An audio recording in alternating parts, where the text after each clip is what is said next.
Selamat siang rekan-rekan, khususnya rekan-rekan yang bergabung di P5I, Perkumpulan Profesi Pengacara dan Praktisi Pajak Indonesia.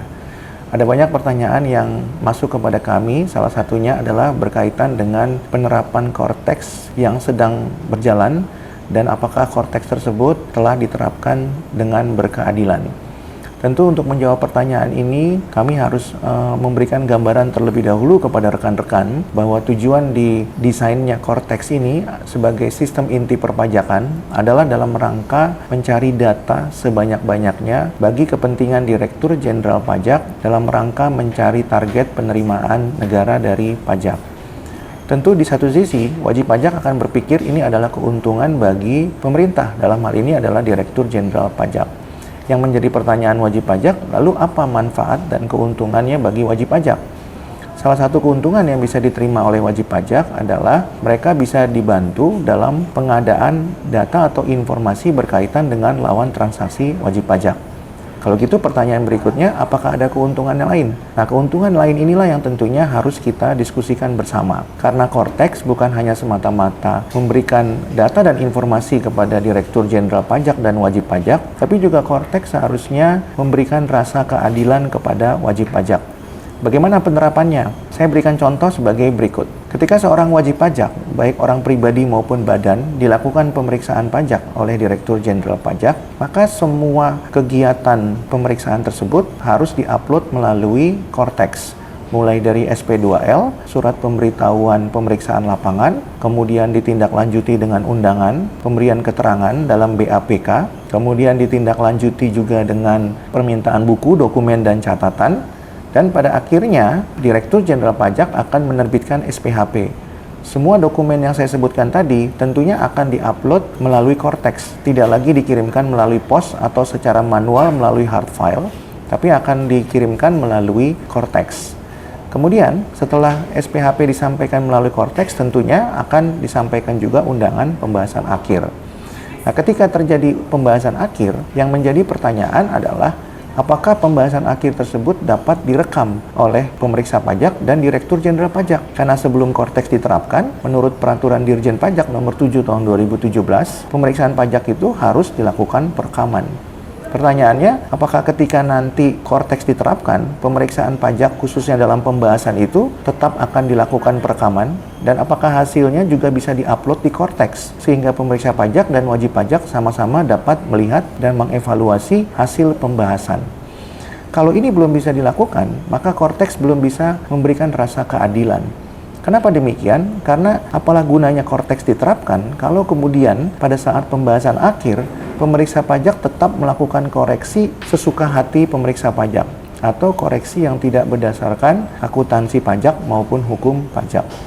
Kita mengetahui bahwa koreksi yang benar adalah berdasarkan data yang valid dan kompeten, berdasarkan koreksi akuntansi dan berdasarkan koreksi hukum. Dalam hal ini adalah akuntansi pajak dan hukum pajak.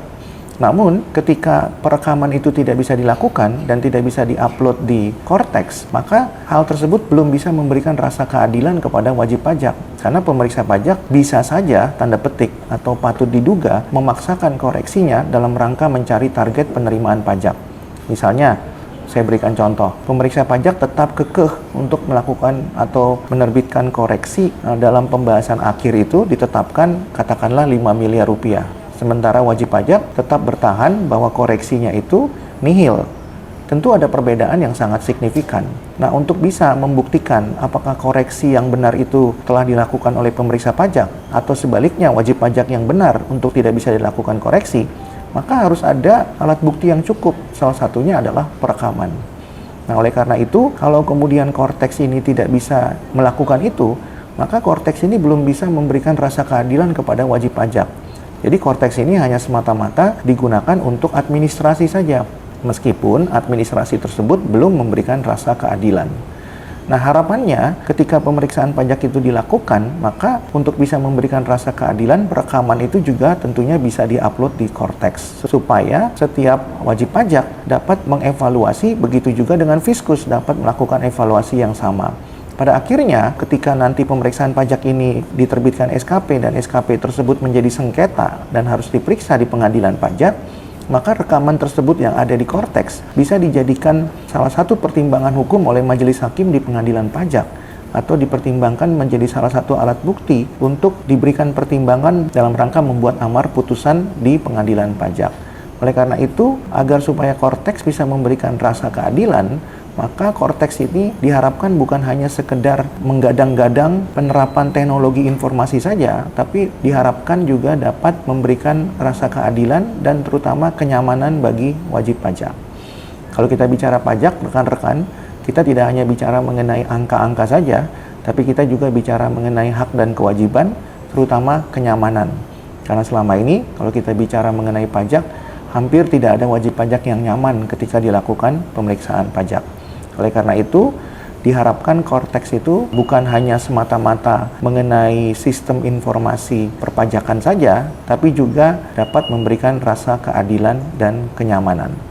Apabila rekan-rekan mempunyai pertanyaan lebih lanjut mengenai Cortex dan penerapannya sehubungan dengan hukum pajak dan juga dampak yang dapat diberikan kepada wajib pajak dan apakah Cortex dapat memberikan keadilan bagi wajib pajak, rekan-rekan dapat menyampaikan pertanyaan lebih lanjut kepada kami. Apabila rekan-rekan berpendapat video ini bermanfaat, silakan like, share, dan subscribe agar rekan-rekan bisa mendapatkan video yang lebih bermanfaat di masa yang akan datang.